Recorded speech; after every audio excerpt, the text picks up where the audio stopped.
c'est le genre qui n'aime pas le mensonge. Ce qui se passe au Mac 12 ne reste pas au Mac.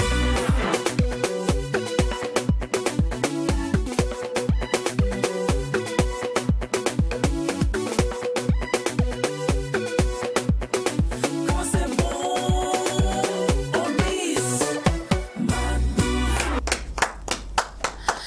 Dans l'univers de la royauté, accéder au trône n'est pas un souci, mais c'est d'y demeurer et de marquer surtout les esprits qu'est le plus gros défi à relever. Notre invité du jour est un Naba réputé pour son altruisme, sa conviction et ses principes.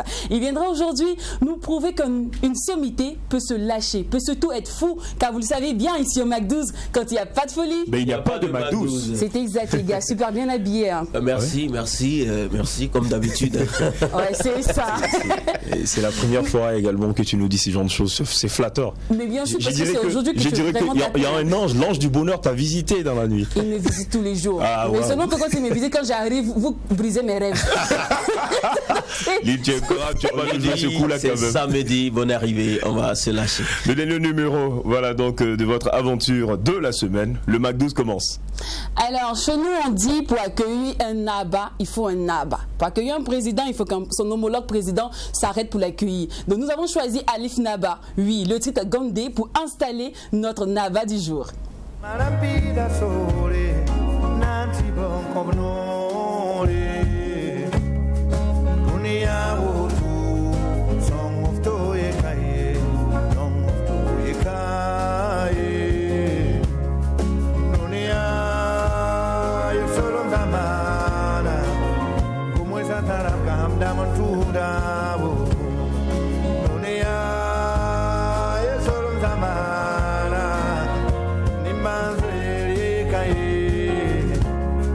Dunia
Gondé de Alif Naba. C'est bizarre, j'adore, je kiffe bien ce son. Peut-être que c'est signé Alif Naba, c'est pourquoi?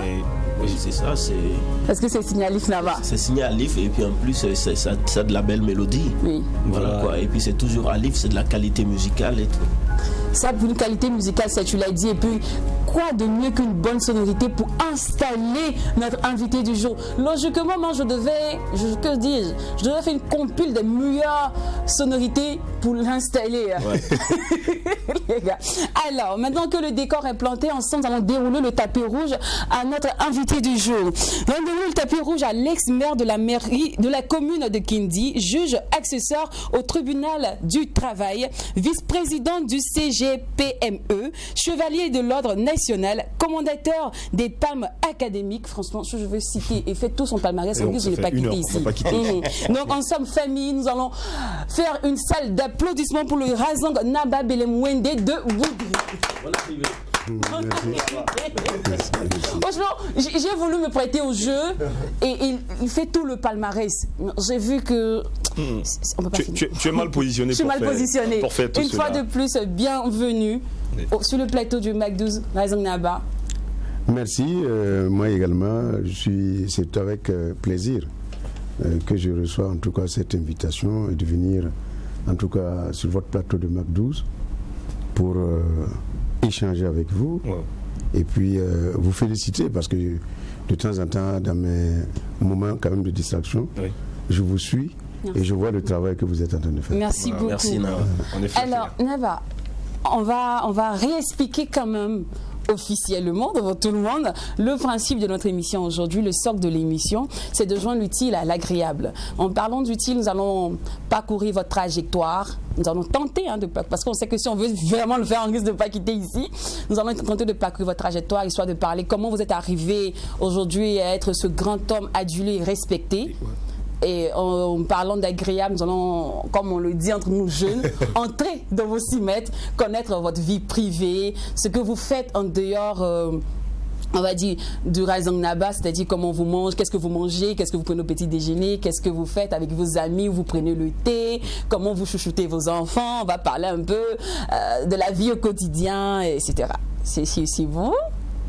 Ben, en tout cas, je suis là avec vous. Est-ce qu'on a la permission de le faire? Vous pouviez y aller. Je pense que c'est également aussi le but quand même de votre émission. Bien sûr. Ben, il faut s'y conformer. Merci Nava. Je suis là pour ça. Alors, on va dire la toute première question, les gars, vous la connaissez déjà. Il était une fois, la question culte, il était une fois à cette question, vous devriez nous faire votre trajectoire, votre parcours, c'est-à-dire quel enfant vous étiez, où vous avez grandi, on veut tout savoir, votre parcours, comment vous êtes devenu entrepreneur, comment vous êtes devenu au Razang Naba, on peut tout savoir sur vous. Sur votre parcours. Sur le parcours. Je ne pourrais pas certainement du début jusqu'à maintenant pouvoir vous relater ça finalement en 1 heure de temps ou en quelques trentaines de minutes. On va synthétiser, on va tenter. Seulement, je dirais tout simplement que bon, la vie, j'ai eu la chance d'avoir été mis au monde. C'est d'abord cette chance par mes parents. Et il faut dire également aussi qu'au tout début, il n'y a toujours pas quelque chose de très facile. Mais j'avoue quand même que j'ai aussi eu autant de chances qu'autant d'épreuves. Mais qui forgent bien entendu l'homme comme tel dans son avenir et dans tout ce qu'il devrait certainement entreprendre par après. Sinon, je suis né d'un milieu, j'allais dire, assez modeste, pour ne pas dire pauvre. Ben, j'ai eu la chance d'aller à l'école, parce que ça aussi c'est une histoire. Parce que tout simplement, à cause d'un événement, je ne sais pas le dire malheureux ou heureux, bon, malheureux peut-être pour mon papa et heureux pour moi, puisque c'était par rapport à un risque au niveau du village. Le vieux n'était pas là, et la bagarre s'est déclenchée, vous savez, entre parents. Lui, il est arrivé, il a trouvé qu'on était en train de vouloir prendre son vieux pour aller enfermer parce que les enfants ont fui, c'est ses petits frères ou ceux qui ont commis. En tout cas, la bagarre, ils ont eu à frapper un monsieur, ils ont eu à fuir. Et on voulait amener le papa. Et lui, quand il arrivait, il dit non, écoutez, si c'est comme ça, amenez-moi à la place du vieux. Et c'est comme ça qu'il a été donc amené finalement à la gendarmerie, et qu'il est déporté finalement à Ouagadougou en son temps. Et comment dirais-je, maman, moi j'étais tout petit dans les bras de maman qui a bien voulu suivre son mari. C'est comme ça que je me suis retrouvé finalement à Ouagadougou. Sinon, j'étais toujours probablement même un Wakman égaré dans mon village là-bas, avec les dents bien rouges. Donc, voilà. quelque part, malheur est bon. Quelquefois, c'est aussi le cours de la vie comme ça. D'accord. Alors, tellement de chapeaux dans votre placard, qu'on se demande bien comment vous faites l'équilibre avec tous ces métiers. Bon, il faut dire que toute chose qui grandit l'homme, toute chose qui fortifie l'homme, c'est d'abord de se remettre d'abord à l'Éternel, vous le savez, qui va vous nourrir en tout cas de sa force, de son Esprit Saint. Je suis bien content quand, avant l'émission, vous aviez fait votre signe de croix. Ce qui est important, c'est ce que ça veut dire. Et bien entendu, tous ces différents événements, tous ces différentes charges, toutes ces épreuves, tout ce travail, il faut d'abord bien le vouloir, parce que c'est ça aussi le problème. Parce qu'il n'y a rien en dehors donc, du travail comme tel.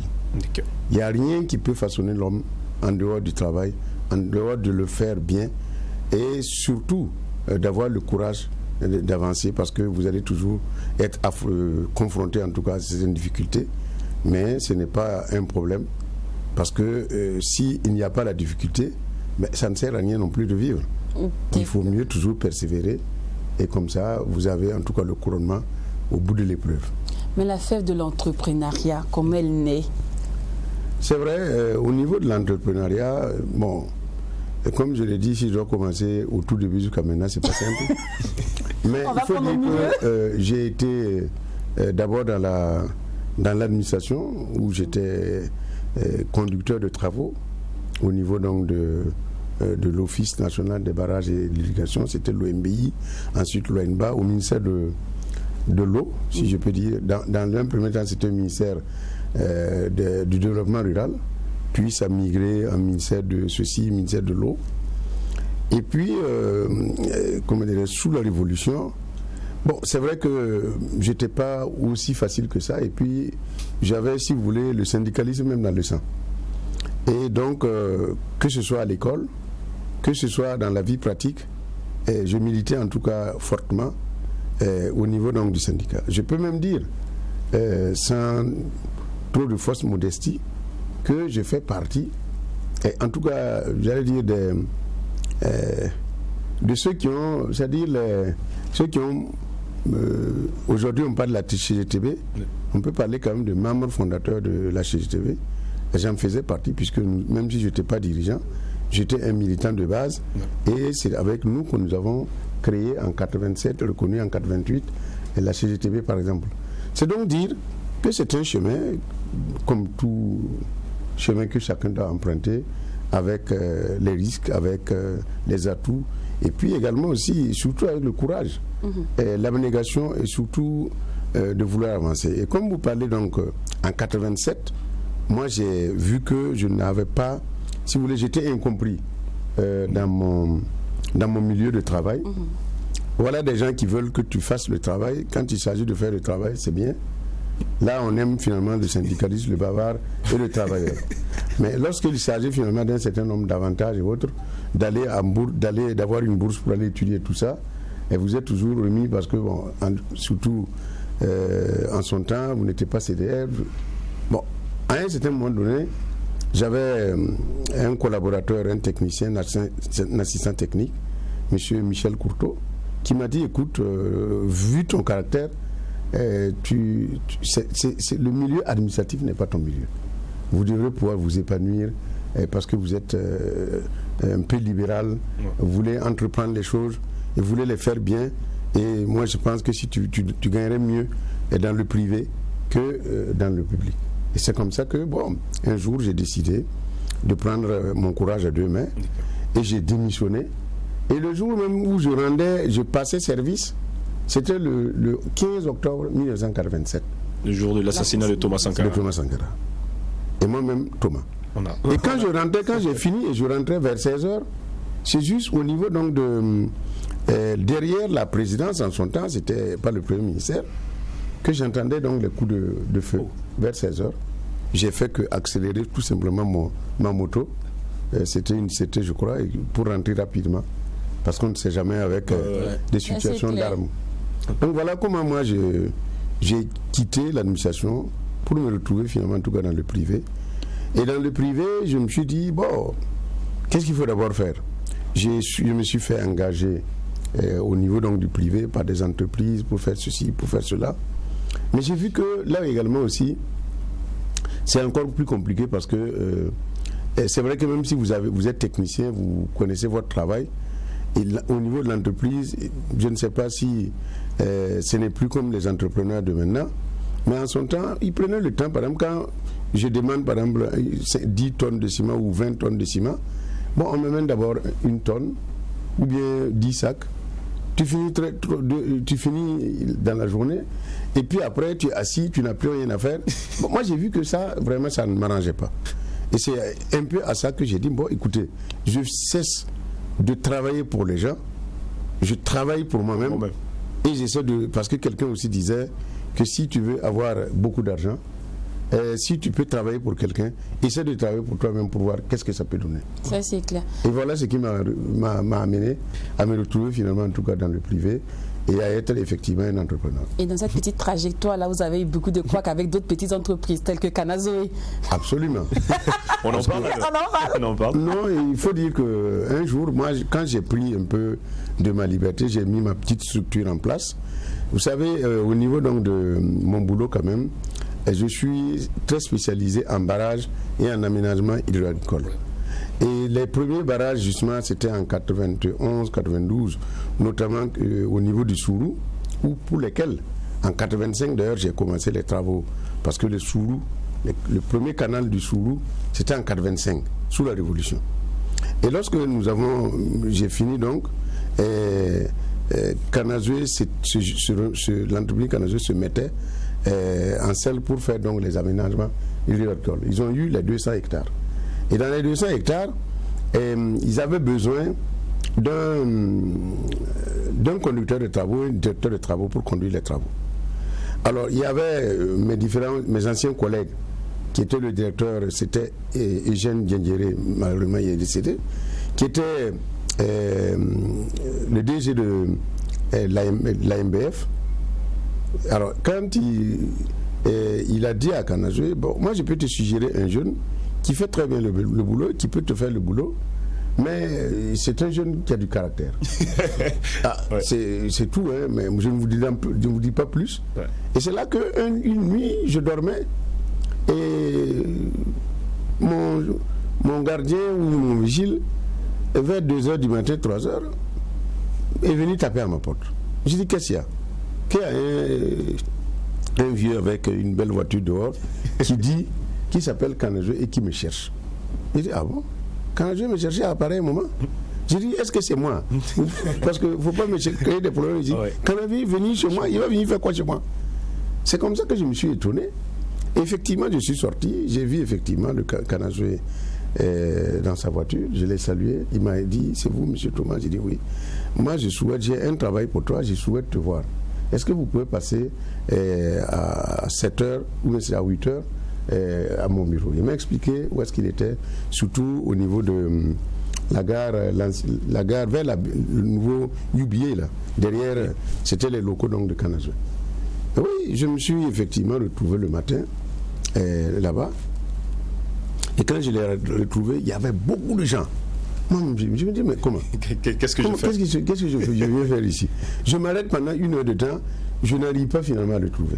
À un certain moment donné, moi aussi je fais comme les autres, je bouscule pour me faire voir est-ce qu'il a besoin de moi ou pas. Et quand il m'a vu, il dit, ah oui, tiens, il s'est levé, il a attrapé ma main, on est allé dans une autre pièce, et il m'a dit, bon voilà, j'ai tel travail pour toi, Et je sais que nous allons nous entendre. Quel que soit ce que vous voudrez qu'on fasse, on le fera. Ben, il faut voir mon fils m'a dit après. C'était comme ça notre entretien dans un premier temps. Et voilà que je me retrouve effectivement directeur de travaux sur le chantier de 200 hectares au niveau du Sourou, pour lequel j'ai conduit avec brio, je le dis bien, et que j'ai terminé avant les délais. Parce que là-bas, si c'est les moyens que tu en as besoin, lui, il t'en donnait même plus. Maintenant, c'est à toi de mieux organiser pour que les engins, les hommes et tout qui te mettent à ta disposition ne puissent pas chômer. Voilà un peu ce que je peux dire par rapport à un peu si j'ouvre cette fenêtre donc de Canazon. Super. D'accord. Alors aujourd'hui, vous êtes un exemple de réussite. Comme vous l'avez dit tout à l'heure, vous avez quand même connu des épreuves. Quand vous étiez maire, vous avez connu la prison. Pour certains, on dira que c'est une page noire, mais pour vous, vous estimez que c'est plutôt une belle page. Est-ce qu'on peut, on peut revivre un peu cette belle page-là, juste en quelques mots? Bon, disons que c'est vrai, c'est la vie qui est faite ainsi. Il y a des hauts, il y a des bas. Et je pense que je ne peins pas ça totalement en noir. Okay.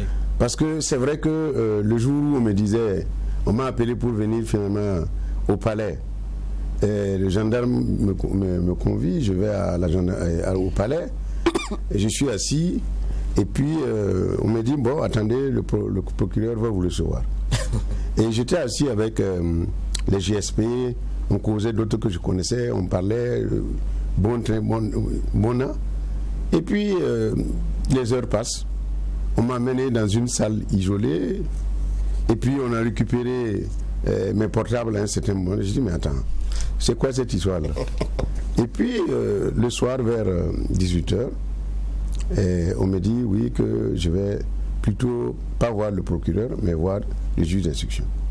J'arrive, je vois le juge d'instruction qui me dit, écoutez, vous êtes en état d'arrestation, vous avez un mandat d'arrêt, si vous aviez un avocat, vous pouvez le faire venir, dans tous les cas, vous parlez ou vous ne parlez pas, vous avez un mandat de dépôt. Parce que l'article, il a cité l'article qui dit que j'ai commis en tout cas des actes répréhensibles, donc pénal, et je dois donc on doit me garder. Et c'est vrai que quand j'étais maire, c'est toute une responsabilité. J'étais le premier maire donc de Kindi, mais je ne pense pas que c'est dans ma gestion courante que le problème s'est posé. Il aurait pu se poser également, parce que je ne suis pas un saint, et je suis un homme comme tout le monde. Je peux avoir effectivement manqué à beaucoup de choses, surtout nous étions les premiers maires cobayes.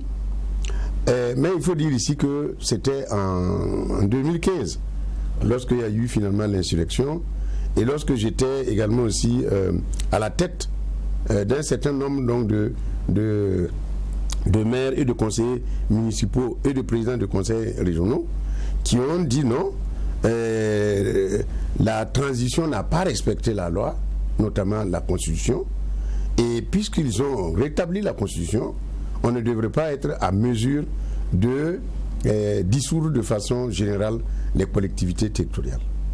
Et moi j'étais devant avec organisé, nous avions pris un avocat et nous faisons du bruit. Et c'est vrai que je n'ai pas non plus ma langue tranquille. Parce que dans tous les cas, c'est une vérité. C'est vrai. Là, je dis que c'est la force. Mais comment on peut se baser finalement sur ce qui est vrai pour m'arrêter par rapport à ça? Donc il faut aller simuler un certain nombre donc, de, je ne sais pas moi, pour finalement m'amener en prison. Et c'était le 13 juillet 2015, au moment, à une semaine où le jugement donc avait été programmé. Et nous étions en train de se mobiliser pour venir en masse au palais. Peut-être qu'ils ont peut-être eu peur de ça. Vous savez, en ce moment, le pouvoir lui-même, j'allais dire, la transition était tellement frileux, surtout que on voit tous les coups d'État. Voilà, ça a fini par arriver parce que quand on voit aussi tous les diables partout, on finit par rencontrer lui-même le diable. Et je crois que c'est un peu ça aussi. Et j'ai fait 59 jours de prison, de bagne, si vous voulez. Et quand je suis arrivé le soir, j'arrive le soir, j'étais en cravate, puisque j'étais en séminaire à Koudgou. Alors, on m'enlève la cravate, on m'enlève la ceinture, on m'enlève les boutillons. Alors, on m'enlève pratiquement presque tout. Et tout ce qui est en poche, on consigne ça avec le greffier. Et vers 18h30, 19h moins, on me pousse donc dans la cellule. Alors, c'est là que j'ai compris quand je suis... La porte s'est refermée derrière moi. Ouais. J'ai entendu Kim, Koros. Une porte qui se ferme. C'est là que vous avez réalisé vraiment que c'était. J'ai réalisé maintenant là, je suis vraiment en prison. L'affaire est grave. Moi, la question, c'est quand on a fait la prison, qu'on revient, c'est un peu difficile de se réintégrer à la société. On est un peu réservé, on s'isole un peu, chose qui était carrément contraire avec vous. Hein. Oui, ça dépend d'abord même de ma nature. D'abord, moi je considère que tout problème, moi je vous dis exactement ce que je suis. En attendant que vous... Moi je ne rentre pas dormir avec un problème. C'est-à-dire que le problème, moi je le laisse à la porte. Il me dit qu'il va rentrer, je dis non, tu viens faire quoi ici? Il dit non, tu restes là.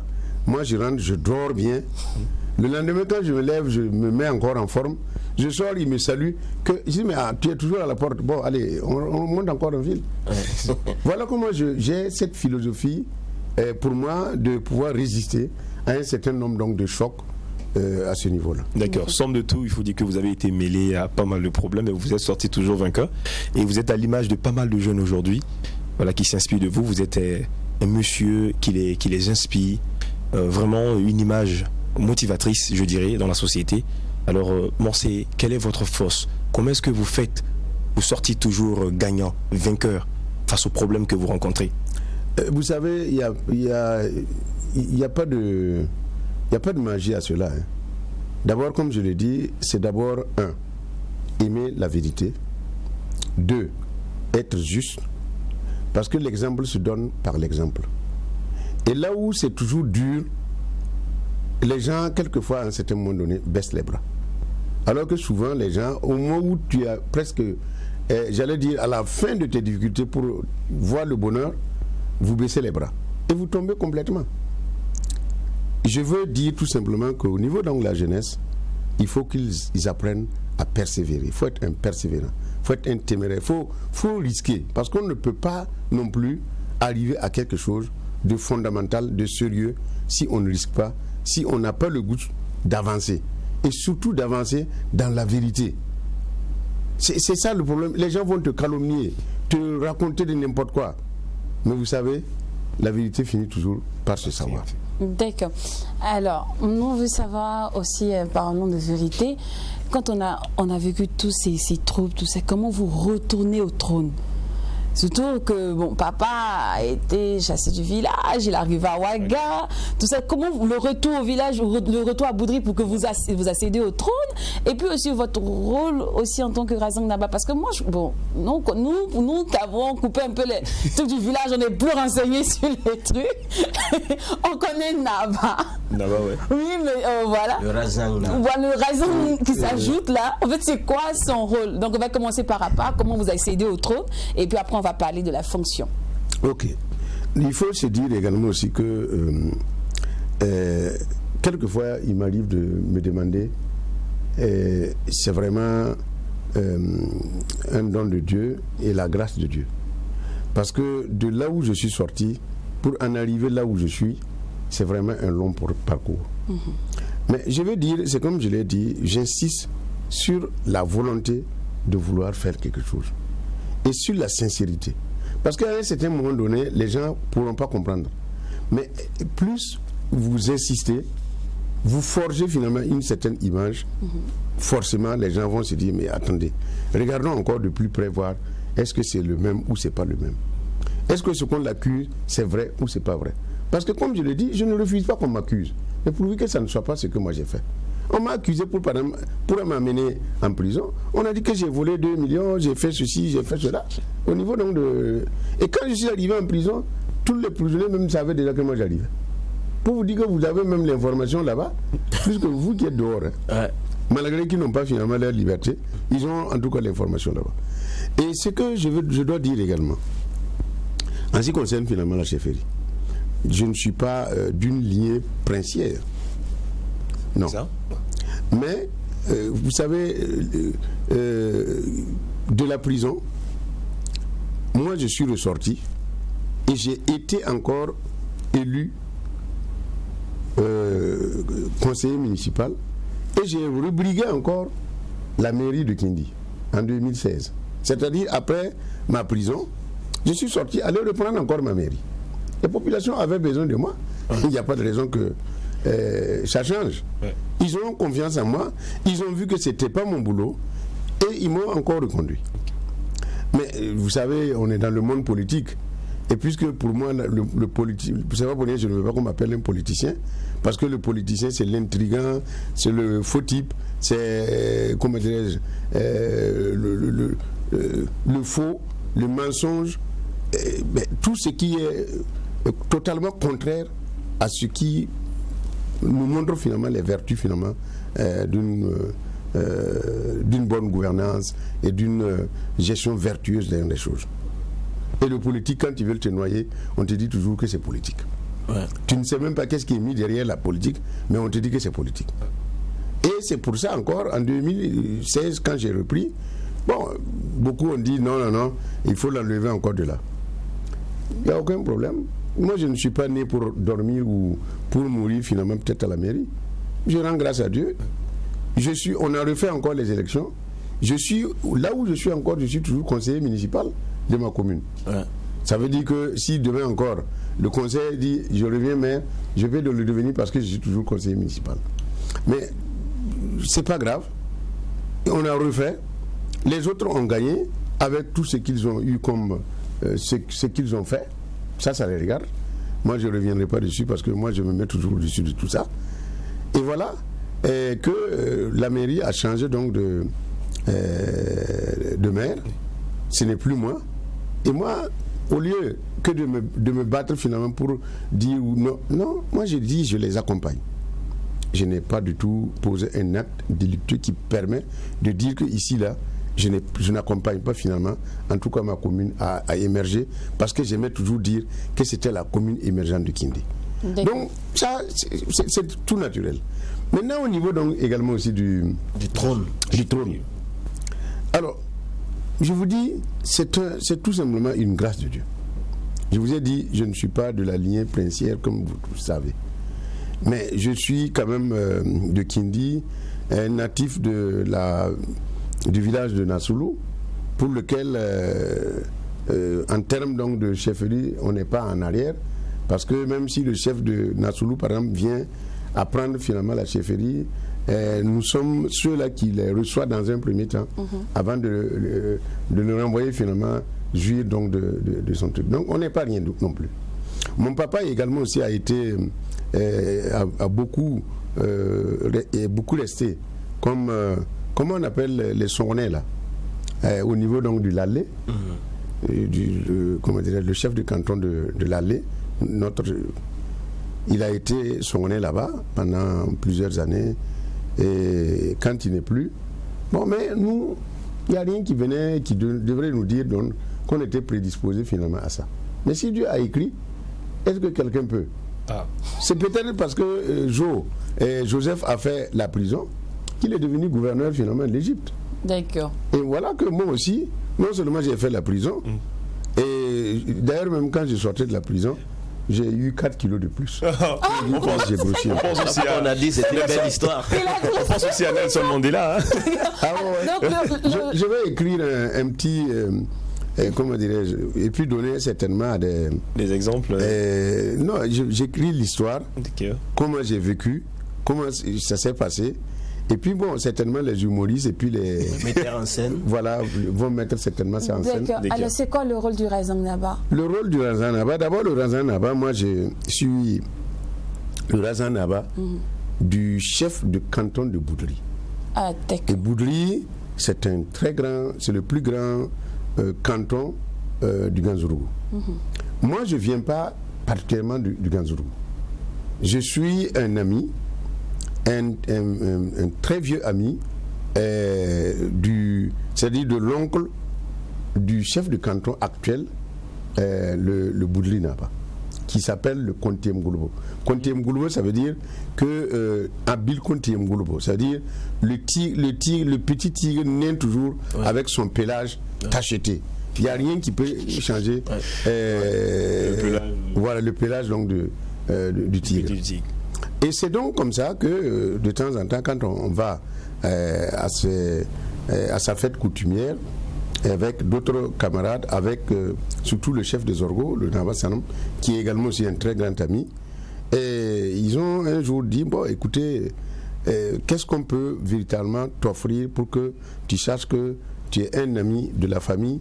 Parce que comme je l'ai dit, son oncle et moi, nous étions vraiment très très très proches. Et moi je connaissais Boudry, sans même que je ne savais même pas que j'allais devenir finalement un notable, en tout cas de ce canton-là. Et vous connaissez également aussi la grandeur et la valeur également aussi, et la noblesse de la chefferie coutumière, notamment dans le Ganzourgou et particulièrement au niveau donc du Boudry. Et c'est là que le chef m'a un jour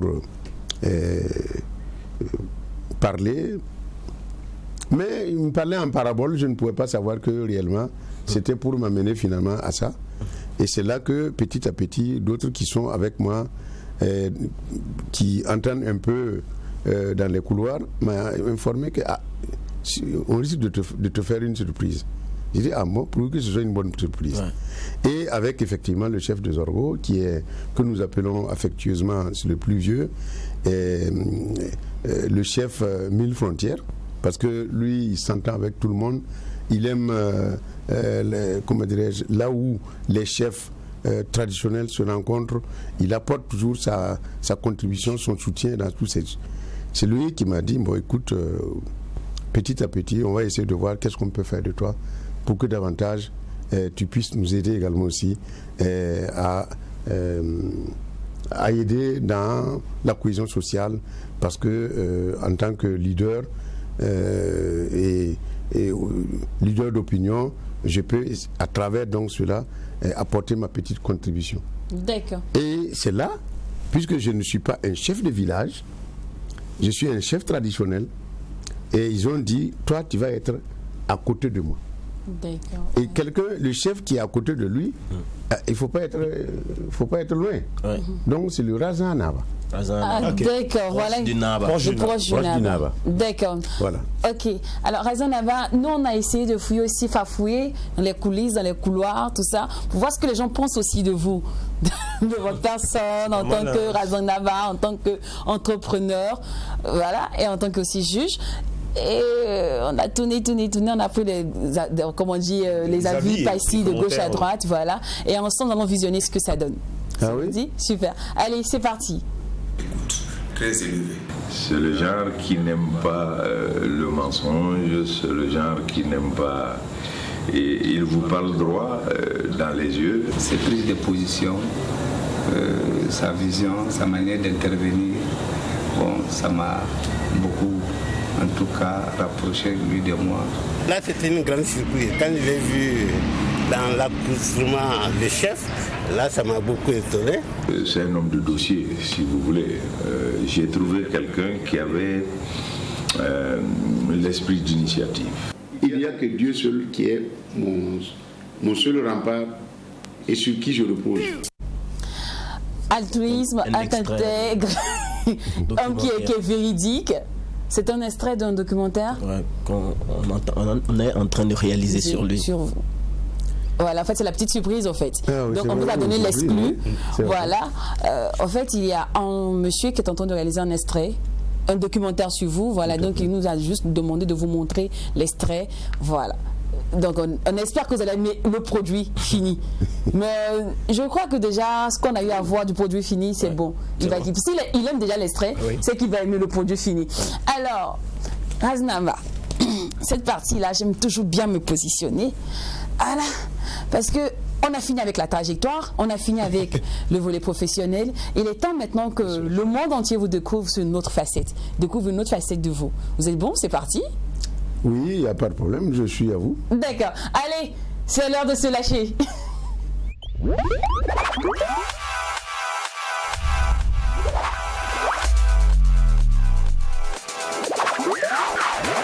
Alors, on va commencer par la vie de famille, par l'enfance déjà. Donc, vous êtes le fils d'une famille de combien d'enfants? Vous êtes fils unique? Ben, pas fils unique, je suis j'ai 2 grandes sœurs. Oui. Et moi, je suis le dernier. Je ne sais pas pourquoi, mais quand je suis sorti, c'est Dieu qui l'a voulu. C'était le blocage et j'étais le seul garçon. D'accord. Alors, vous êtes un papa poule ou un papa cool? Genre, papa, c'est que papa qui est très réservé, qui protège ses enfants, ou un papa lion? Elle dit, lui là, quand il dit papa au salon, tout le monde reste dans la chambre. Tout le monde a peur. Tout le monde a peur. Bon, ça dépend de quel angle vous me posez le problème. Parce que moi, en tout cas, c'est des principes. Moi, j'ai été éduqué comme ça. J'entends donner la même éducation finalement à mes enfants. Et c'est vrai que le vieux, il était très autoritaire et il faut faire ce qu'il demande de faire. Et quand on te dit de le faire, il faut le faire. Il ne faut pas discuter. Et puis, je ne sais pas comment j'ai forgé aussi mon caractère. Lorsque j'estime que c'est quelque chose de vrai, je me bats pour que cela se passe et que ça se fasse immédiatement. Peut-être que je n'ai pas pour le moment cette patience, mais c'est comme ça que je suis. Et donc quand j'arrive par exemple à la maison, j'aime bien mes enfants, j'aime ma famille, mais en même temps, le fait souvent que je n'ai pas, si vous voulez, ce caractère qui, pour montrer à quelqu'un, parce que moi je ne suis pas suffisamment pédagogue, hein, je ne sais pas si j'allais être un enseignant, comment j'allais faire. Parce que moi, il y a des choses que moi j'estime que c'est tout à fait naturel et normal que l'homme connaisse. Quelqu'un connaisse ça. Maintenant, si on te montre et puis tu ne connais pas, 1 fois, 2 fois, mais c'est quoi toi tu veux maintenant? En fait, c'est ça tout le problème. Et donc je deviens quelquefois autoritaire, je gueule, je fonce. Et puis bon, ça fait que bon, quand il gardait un peu ça de l'image d'un papa un peu sévère, un peu du moins un papa lion, quand on arrive, effectivement, je vois que quand j'arrive par exemple au salon, tout le monde est là, ça joue partout, ça catte partout. Mais quand j'arrive, j'aime aussi l'ordre. Hein. Tout le monde est bien réglé. Alors on va voir aussi ce que les bébés pensent de papa. Ah oui?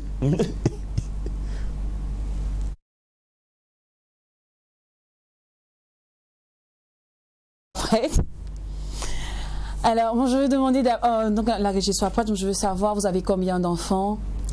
J'ai 2 enfants, un garçon et puis une fille, mais j'ai au total près de 7, parce que j'ai des grands frères qui sont décédés avec la maman, et tous ces enfants, tout petits qu'ils étaient, moi je les ai récupérés chez moi. D'accord. Et ce qui fait que, si je peux dire, j'ai au moins 7 enfants en tout cas. Et marié depuis combien de temps? Je suis marié depuis 82. Faites le point.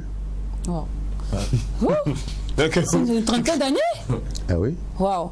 Alors, tu sais, papa, nous, notre nouvelle génération, là, on est un peu têtus, hein, nous, les jeunes filles d'aujourd'hui, là. Donc, comme on dit, la génération Sugar Daddy. Vous voyez un peu. Oui. Donc, la nouvelle génération des filles qui aiment les personnes plus âgées. Qui ont les moyens. Voilà, qui ont les moyens surtout. Ouais. Et vous, papa, vous avez le moyen et vous êtes le genre. Quand une jeune fille vous aborde ou vous propose des avances ou vous faites des clins d'œil, donc papa, quelle est la technique que vous faites gentiment pour repousser cette dernière-là? Faites attention que je ne dise pas des choses qui vont... ma femme, quand elle va écouter, ah bon, c'est comme ça que tu fais maintenant. Non mais c'est là. Bonjour maman, bonjour maman. Écoutez, je suis un homme comme tout le monde. Et c'est pas ma faute, c'est pas notre faute, c'est pas votre faute qu'aujourd'hui, vous savez, quand je dis en montant, les gens vont peut-être aller trouver ça loin. Bon, moi je ne trouve pas ça loin parce que moi je me dis, je suis équilibré et je suis normal dans ma tête.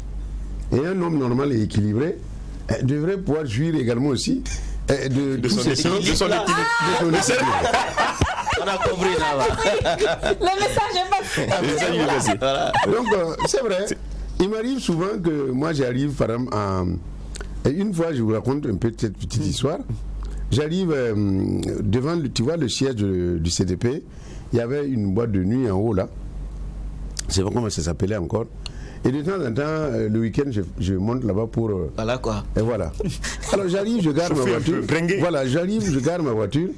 Et ceux qui gardent donc les véhicules viennent me dire, ah, je vais garder. Et un plus petit qui vient, qui bouscule tout le reste pour dire, Sandy Baba, c'est moi qui vais garder. Sandy, c'est ma fille. J'ai dit, ah bon? Il dit, toi tu me connais, comment que vous êtes le papa à Sandy? Je suis rentré dans ma voiture, j'ai redémarré ma voiture. Après, on connaît ma fille. Je suis pas dedans. On va aller tout dire maintenant. On a vu ton papa ici, c'est ceci, cela. Quand j'ai redémarré ma voiture, tu es parti. Voilà. La dernière fois que vous avez pleuré. J'avoue vraiment que c'est vrai qu'il y a eu des événements, mais le seul jour où ça m'a marqué, d'abord, c'est peut-être deux moments quand même. Un, c'était au décès de ma maman. Et la deuxième, c'est lorsque j'étais en prison, ma fille était en études au Maroc. Elle est descendue pour les vacances. Et ça coïncidait avec mon arrestation, bien sûr, à la Mako, à Koutougou. Ou bien c'est Maka, on appelle. Maka. Abidjan, c'est la maison d'arrêt de correction de Koutougou. Donc c'est Maka. Ah oui. Alors, donc, elle vient pour me rendre visite à la prison. Elle n'a pas pu m'adresser un seul mot. Elle ne faisait que pleurer. Ça m'a amené à pleurer. Et je me suis dit, ça devrait pouvoir nous donner également aussi. Je ne peux pas dire que je ne vais pas récidiver parce que je ne sais pas quand est-ce. Tu peux faire quelque chose d'autre qui peut encore te ramener finalement en tout cas en prison. Mais en tout cas, ça montre effectivement que c'était un jour qui m'a le plus retenu quand j'ai vu les larmes couler de mes enfants autour de moi. Parce qu'ils se disaient, ils ont un père qui est une référence, qui est fort, qui connaît des grands hommes politiques. On n'aurait pas dû l'envoyer là-bas. Mais puisque ton papa même est un récalcitrant quelquefois. Bon. Et parlant d'enfants, on va retourner sur la vidéo. Bonjour à tous, bonjour Majesté. Je suis Serge Bagamzanré, ingénieur en génie civil. Je voudrais juste dire merci à la radio et à la télévision Twi TV pour cette occasion qu'ils nous donnent de parler de notre père. Et juste aller, pour ne pas être très long, j'aimerais juste résumer en fait sa personne en 4 mots, en 4 valeurs plutôt. Donc c'est la loyauté, la rigueur, l'engagement et la foi. Et nous voudrons le remercier donc pour cet exemple de vie qu'il nous donne. Et nous rassurer que nous, ses enfants, nous mettons tout en œuvre pour pouvoir rester en tout cas dans les sillons qu'il a bien voulu tracer pour nous. Et que nous sommes fiers de l'avoir comme père. Et nous le remercions pour les conseils qu'il nous prodigue tous les jours. Nous le remercions donc pour tout ce qu'il fait pour la jeunesse, pour la communauté. Et, en tout cas, on prie Dieu pour que Dieu te donne toujours la force de continuer ces combats. De continuer ces combats qui sont nobles et ces combats qui sont basés donc sur la vérité, sur le bien-être de la population, de tout le monde et sur ses engagements personnels. Voilà. Donc, comme je dis, je ne vais pas être très long. J'aurais bien voulu être là physiquement pour faire ce témoignage-là. Mais malheureusement, je suis à l'intérieur du pays pour les activités sociales. Et vraiment, merci encore à papa pour tout ce que tu fais, ce que tu as comme combat. Nous sommes fiers de toi et nous espérons en tout cas que tu seras fier de nous parce que nous essayons autant que faire se peut de se rapprocher du modèle que tu es pour nous. Voilà. En tout cas, merci beaucoup, merci encore et vraiment toute la famille t'aime et nous te remercions, nous te portons toujours dans nos prières et merci beaucoup, merci également à la radio pour cette occasion. Merci. Écoutez Serge, les enfants sont fiers de vous. Hein. À voir Serge comme ça, on se demande, vous avez fait le premier enfant à quel âge? À voir Serge, qui est si grand, on se demande automatiquement, le Naba à quel âge? J'ai vu, il a fait ses premiers enfants à quel âge? Non, comme je vous ai dit, vous savez, c'est tout également aussi grâce, et puis il faut se départir finalement des lourdeurs de la vie. faut se laisser, et c'est ce que j'apprends à mes enfants, de ne pas s'engouffrer dans des trucs. Si tu ne peux pas faire quelque chose, tu ne peux pas faire, tu ne fais pas. Mais si tu peux le faire, fais-le avec abnégation, avec courage, avec engagement, avec conviction. Et deuxièmement, je fais, comment dirais-je, peut-être que si je vous dis... vous faites vraiment jeune, on se demande... c'est vrai? Oui, vous faites vraiment jeune, franchement. Bon, je vous ai dit, ne me venez pas à faire des choses, des déclarations ici. Ma femme va venir me dire, dis donc. Sinon, en tout cas, je suis à 65 ans. Wow! Franchement, j'aurais dans les 50. Parce que lui, il est de 83. Moi, je me suis marié en 82. Donc, vous voyez bien qu'il y a un parcours. Bien. Il y a un long parcours. Qu'est-ce que ça vous fait d'entendre que les enfants sont fiers de vous? Il faut dire que ça me fait très chaud au cœur. C'est la première fois que j'entends mes enfants faire en tout cas un témoignage de ce genre. C'est toujours quelque chose de plaisant, quelque chose de beau, quelque chose qui montre effectivement que vous continuez à incarner des valeurs et à laisser ces valeurs en tout cas auprès donc de sa progéniture, et que cela doit nous amener au bon vivre ensemble, à une bonne cohésion et surtout au respect en tout cas de beaucoup de valeurs que nous manquons dans ce pays. D'accord. Alors nous sommes au thème de notre émission avec vous. On était vraiment ravis parce qu'on s'est vraiment apprécié de votre source. On a appris beaucoup de choses telles que l'abnégation, la compétitivité, la sincérité surtout, le courage, l'engagement. Merci beaucoup Razanaba. Alors et parlons d'altruisme. Nous avons notre DG, M. Achille Dabiré. Au nom de toute la maison, la grande boîte Tam Tam Production, vous dit merci parce que vous avez participé aussi à la réalisation de ce projet, et c'est grâce à vous que nous ici nous sommes là, nous arrivons à distiller de la joie à tout le monde. En parenthèse, si vous ne voyez pas trop le petit prêt, quand c'était coincé là.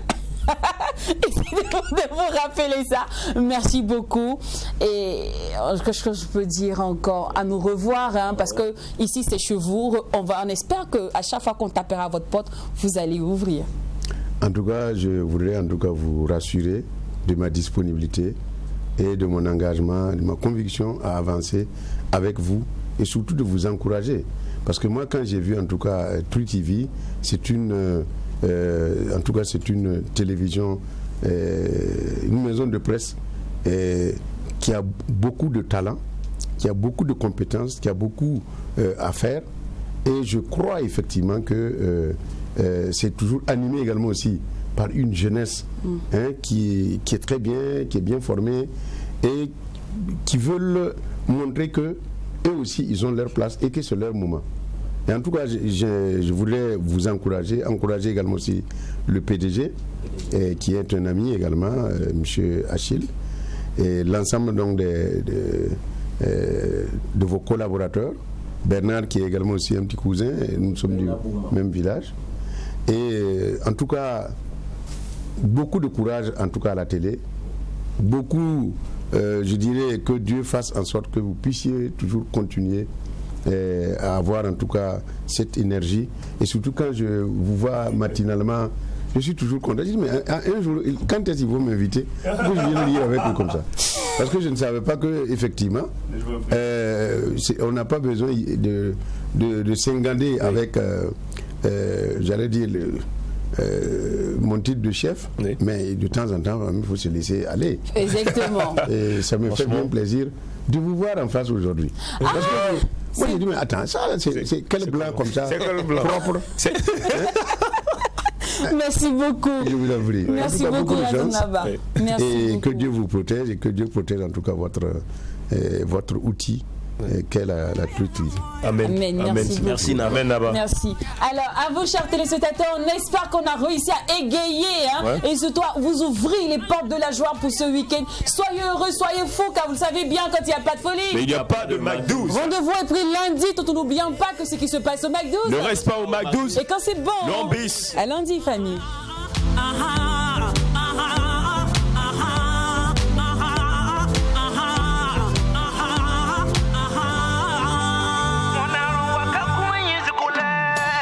Diamonds in the popcorn